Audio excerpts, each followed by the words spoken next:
Muy buenos días, muchas gracias. Agradezco al comité organizador por la invitación y reconozco el esfuerzo y el empeño que llevan haciendo desde hace 5 años para que este curso sea todo un éxito como este. Declaro no tener algún conflicto de interés para la realización de esta plática y los objetivos que me he planteado esta mañana son estos 4. Los primeros 2 son en cuanto a la presión arterial media. Vamos a analizar los determinantes o las variables que determinan estos 2 parámetros importantes en la evaluación de un paciente crítico. Vamos a ver de qué forma se une la macro y la microhemodinamia y qué papel juega la presión arterial media en esto. Y por último, analizaremos de qué forma podemos alcanzar una presión arterial óptima en nuestros pacientes.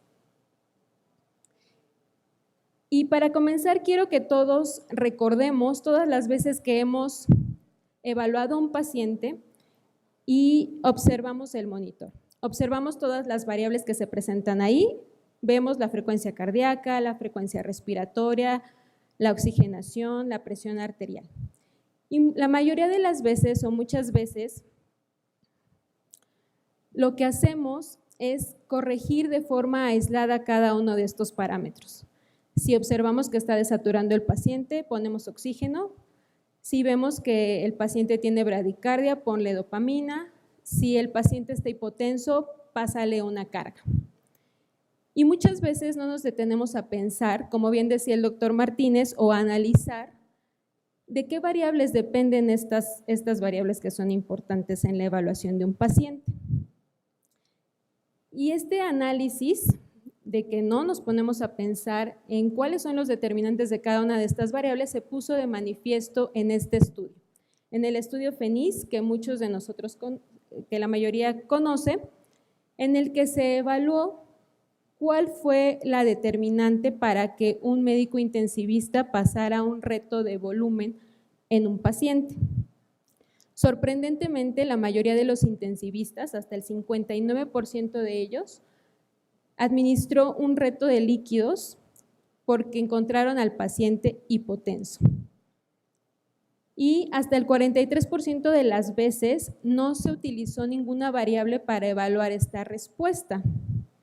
Pero aún más sorprendente fue que evaluar el gasto cardíaco o la respuesta al gasto cardíaco, que indirectamente observaríamos un aumento en el volumen latido, que es el objetivo por el cual pasamos líquidos, solamente fue el determinante en el 3% de los pacientes. Entonces, esto nos lleva a pensar que cuando vemos un monitor observamos variables, observamos números, los usamos, creemos que los interpretamos y con base en eso tomamos decisiones. Es por eso que es muy importante conocer las bases fisiológicas o los determinantes de cada una de estas.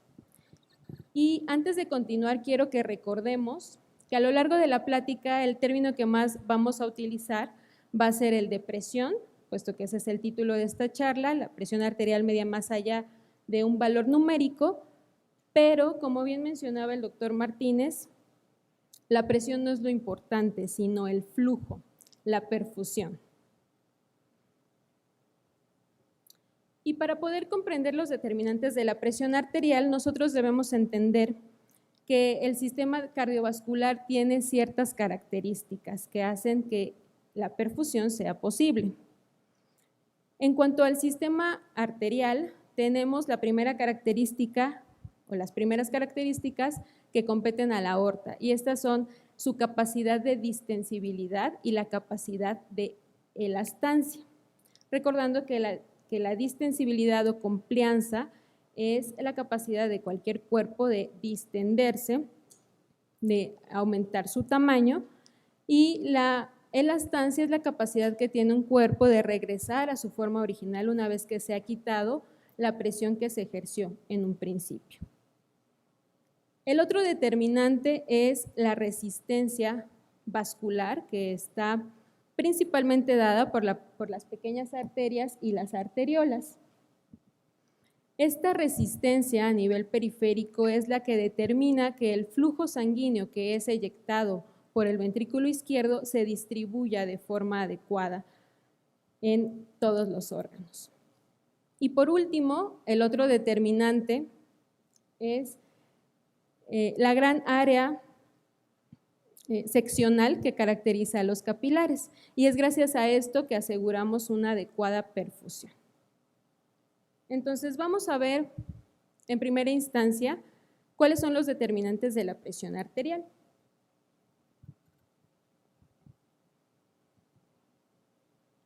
Y tenemos esta gráfica en la que en el eje de las X tenemos el tiempo determinado por un ciclo cardíaco y en el eje de las Y tenemos la presión. Una vez que la sangre es expulsada a través del ventrículo izquierdo y proyectado este volumen hacia la aorta, este movimiento de volumen genera un cambio de presión. Y el pico en esta presión es lo que conocemos como presión arterial sistólica. Por otro lado, la presión que se registra cuando la válvula aórtica se cierra es lo que conocemos como presión arterial diastólica. Cada uno de estos niveles de presión tiene determinantes que es importante que analicemos y que conozcamos para que podamos identificar cualquier alteración en estos valores. Los principales determinantes de la presión arterial sistólica son el volumen latido y su relación con la elastancia aórtica.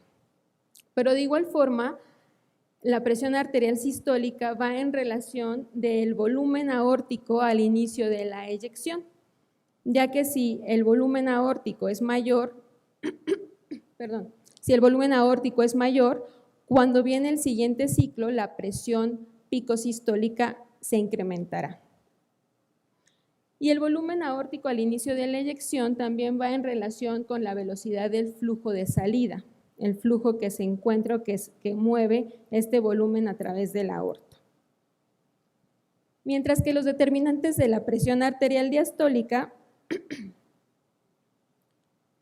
son principalmente la resistencia periférica, y la resistencia periférica está determinada por el vaciamiento tanto de la aorta como de los grandes vasos.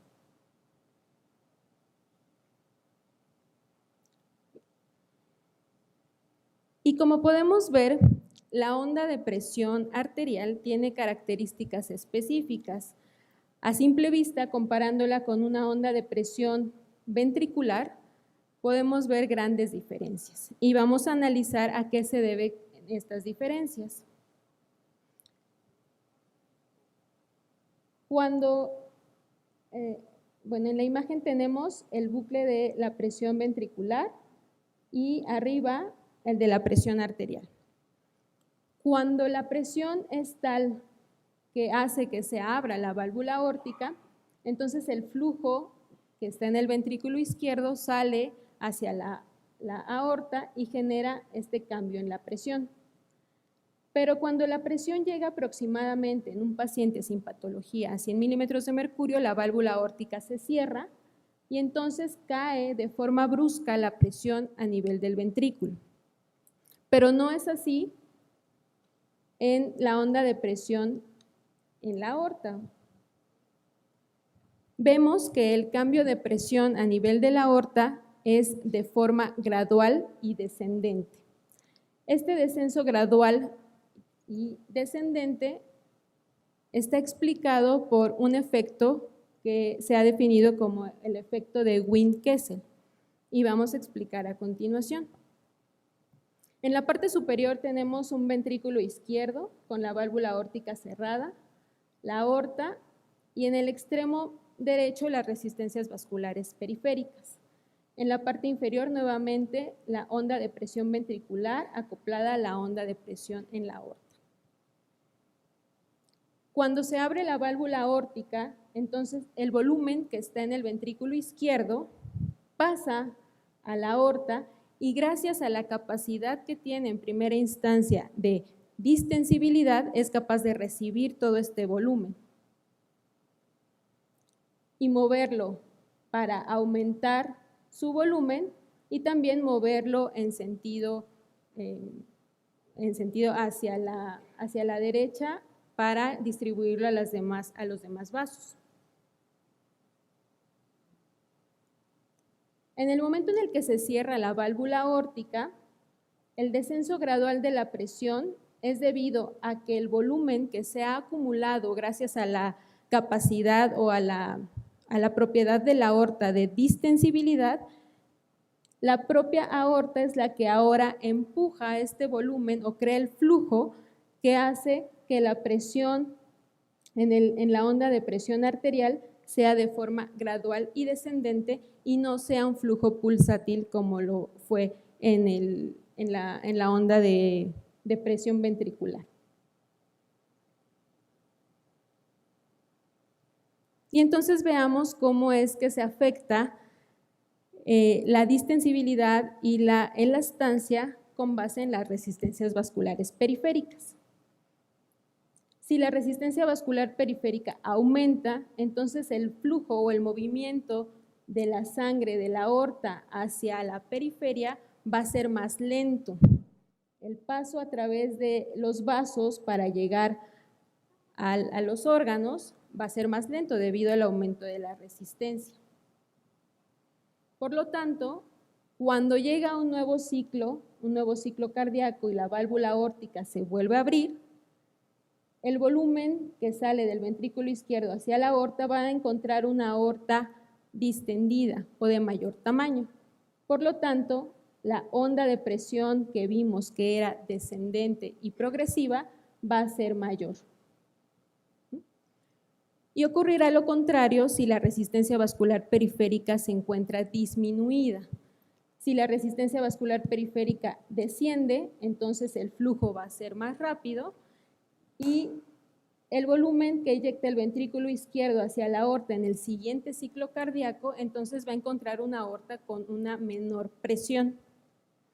Y podemos encontrar entonces la presión diastólica por debajo de un valor normal. Otro de los determinantes importantes para comprender la presión arterial media es la presión de pulso. La presión de pulso se define como la diferencia entre la presión máxima y la presión mínima, la diferencia entre la sistólica y la diastólica. Y esta diferencia de presión, o esta presión de pulso, está determinada por dos componentes, por la elastancia de la aorta y por el volumen latido. En esta gráfica tenemos relacionado tanto el volumen como la presión para inscribir la onda de elastancia aórtica. Al mover una cantidad de volumen a través de la aorta, se ha requerido un nivel de presión determinado. Esto nos va a dar una presión de pulso disminuida o una diferencia de presión baja. Pero si nosotros encontráramos una elastancia aórtica incrementada, entonces el movimiento de este mismo volumen va a generar mayor presión, con lo que nosotros podemos encontrar la presión de pulso incrementada. Pero como mencioné, la presión de pulso no solo se modifica por las características de la aorta, sino también por el volumen latido. Y aunque las características de la aorta se mantengan en cierto nivel normal, el incrementar el volumen que se mueve a través de la aorta generará una presión de pulso también aumentada.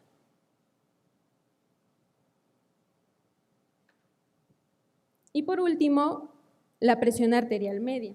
Como sabemos, el volumen o el flujo que se mueve desde el corazón hacia la aorta se mueve hacia unos vasos arteriales que ofrecen cierta resistencia. Por lo tanto, la presión arterial media la podemos definir como el promedio de las presiones por debajo de la curva en una onda de presión arterial. Y como mencioné, los determinantes de la presión arterial media entonces serán el gasto cardíaco y las resistencias vasculares sistémicas. En años recientes se han descrito otro determinante de la presión arterial media, que es la presión de cierre crítico.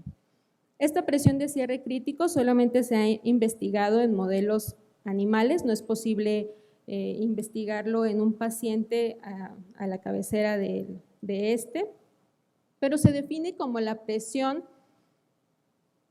en la que los arteriolas disminuyen el flujo para asegurar un flujo mínimo y que no haya un colapso total.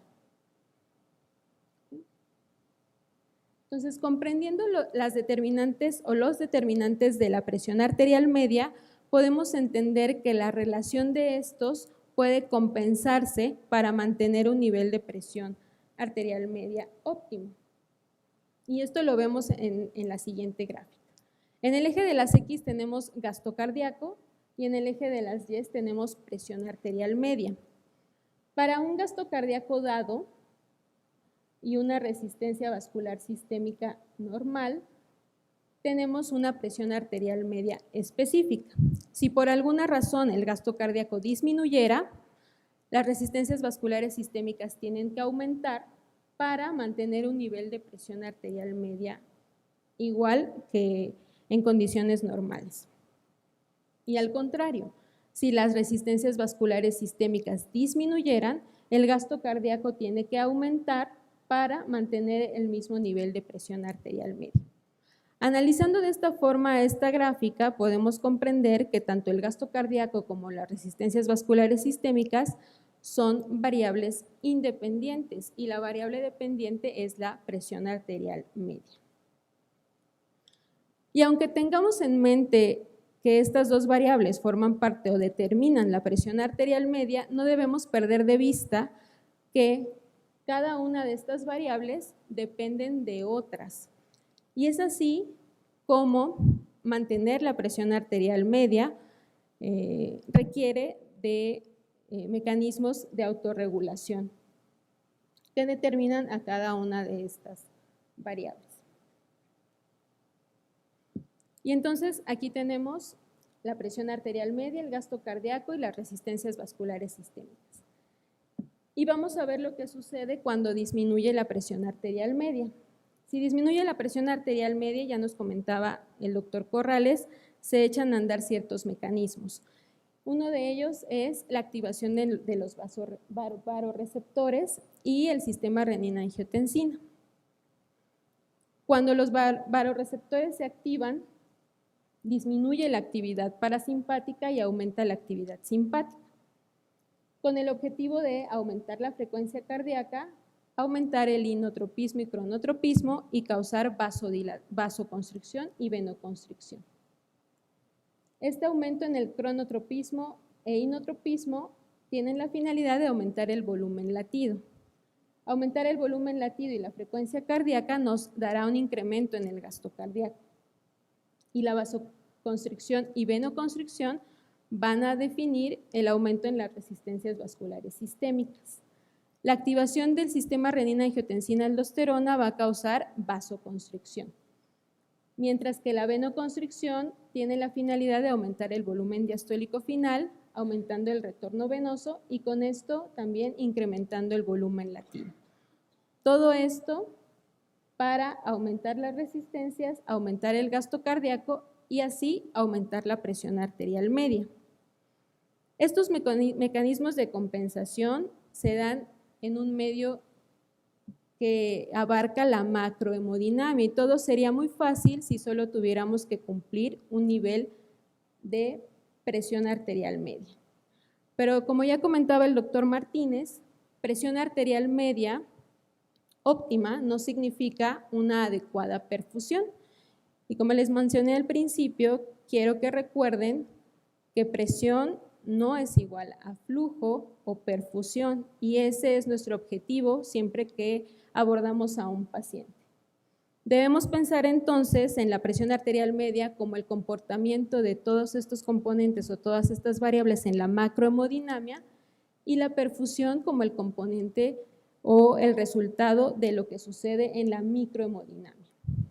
Entonces, para comprender la relación entre la macro y la microhemodinamia y cómo impacta la presión arterial media en esto, debemos entender cómo se da el flujo a nivel de los órganos. De forma general, es gracias a un mecanismo denominado autorregulación. Y la autorregulación la vamos a ver ejemplificada en este diagrama. En la parte inferior tenemos el tiempo y en el eje de lo que corresponde al eje de las Y's tenemos valores para presión, valores para flujo y resistencia. Si por algún motivo disminuyera la presión con la que llega la sangre a un órgano, entonces eso va a condicionar disminución del flujo. Lo que debe suceder entonces es que la resistencia debe disminuir para que el flujo se restaure. Esto es lo que se define como autorregulación. Y en el siguiente diagrama vamos a verlo ejemplificado. En el eje de las X está la presión de perfusión y en el eje de las Y el flujo. Recuerden que esto es a nivel de cada órgano. En términos generales, así se comporta la autorregulación en los órganos. El órgano es capaz de mantener un flujo constante a pesar de cambios en la presión de perfusión hasta cierto límite. Y este flujo constante lo hace a través de vasoconstricción. Si es que la presión aumentara, limita el flujo mediante vasoconstricción, o si la presión de perfusión disminuyera de forma extrema, trataría de compensar el flujo mediante vasodilatación. La vasoconstricción y vasodilatación, o sea, los cambios en la resistencia, lo hace a través de 4 mecanismos principales: el neurohumoral, miogénico, metabólico y el mediado por flujo. Pero, ¿qué es lo que pasa cuando la presión arterial media cae en un punto en el que ya no se puede sostener la presión de perfusión a nivel de cada órgano? Es entonces cuando el flujo se vuelve directamente relacionado a la presión de perfusión o a la presión de entrada a ese órgano. Y es lo que nosotros debemos evitar con la atención oportuna de nuestros pacientes. Ahora bien, ya que hemos comprendido la relación entre la macrohemodinamia, la microhemodinamia y en qué punto es donde convergen de forma crítica, podemos entender por qué se han establecido ciertos puntos de corte para la presión arterial media. En el 2005, Varpula realizó este estudio, que fue una corte retrospectiva, en el que analizó las variables hemodinámicas que se asociaban con desenlaces, principalmente mortalidad, a 30 días en pacientes con choque séptico. Observó que la variable que más se asoció con mortalidad a 30 días fue el tiempo que permanecían con una presión arterial media por debajo de 65 este grupo de pacientes, y vio que conforme aumentaba el tiempo, principalmente a las 6 y antes de las 48 horas, vio que se asociaba con mayor mortalidad. Este estudio es importante porque nos da unos tiempos clave que ahora vamos a analizar. El otro estudio, 10 años después, es el Sepsis-PAM. Es un ensayo clínico controlado en el que se compararon 2 grupos de pacientes diagnosticados con choque séptico. La meta era, en uno de los grupos, mantener una presión arterial media entre 65 y 70, y en el otro grupo, una presión arterial media entre 80 y 85. Aunque el desenlace primario y la mayoría de los secundarios, entre ellos mortalidad, no fue diferente entre estos grupos, sí observamos que en un grupo específico, que eran pacientes con hipertensión arterial crónica, sí había una diferencia en cuanto a la mortalidad y en cuanto al requerimiento de terapia de reemplazo renal. Pero de igual forma observamos que aumentaba el número de eventos adversos, y esto en relación a la dosis de vasopresores, principalmente el desarrollo de arritmias. ¿Y cómo podemos asociar que el grupo de pacientes con hipertensión arterial crónica haya tenido una disminución en la mortalidad en el grupo que la meta era mantener una presión arterial media por arriba de entre 80 y 85. Porque la curva de autorregulación a nivel orgánico en estos pacientes se mueve hacia la derecha. Por lo tanto, el umbral en el que el flujo va a ser dependiente de forma directa de la presión de perfusión es mayor. Y comprendiendo todas estas variables,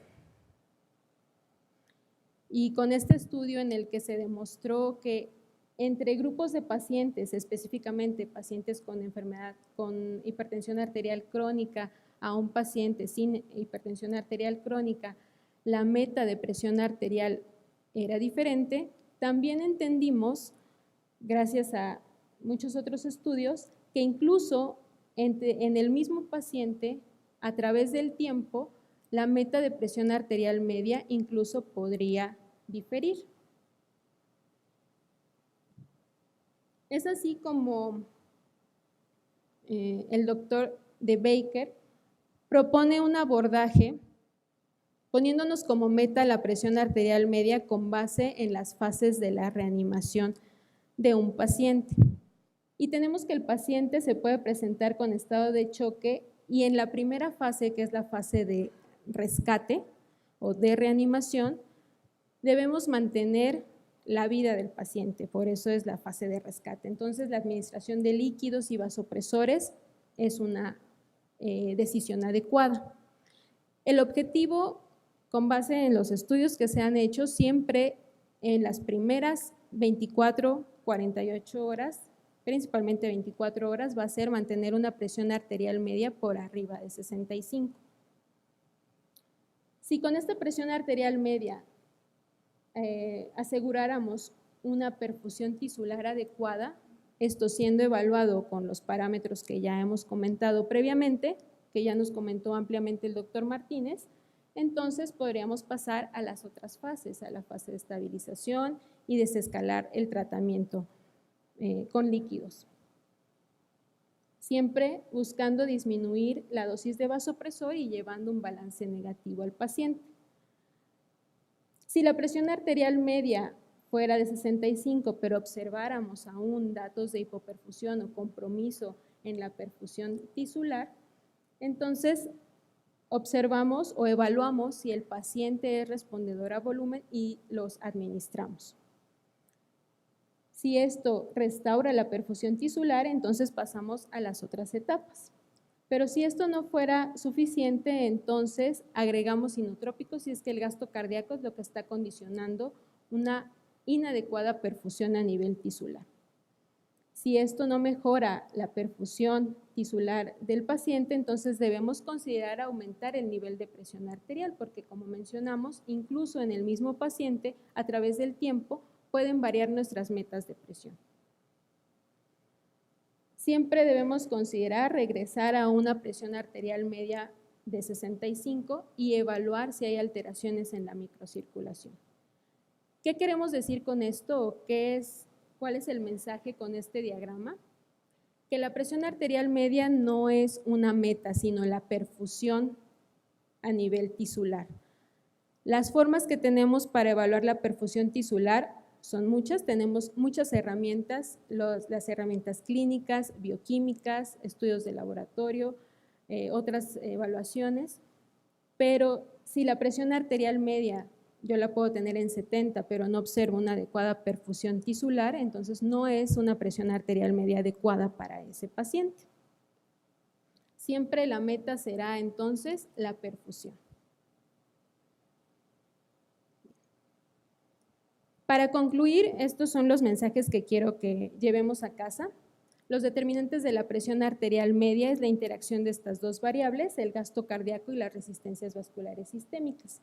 Así que administrar líquidos para aumentar la presión arterial o justificando administrar líquidos para aumentar la presión no parecería una muy buena idea. En lo que impactamos al administrar líquidos es en el volumen latido.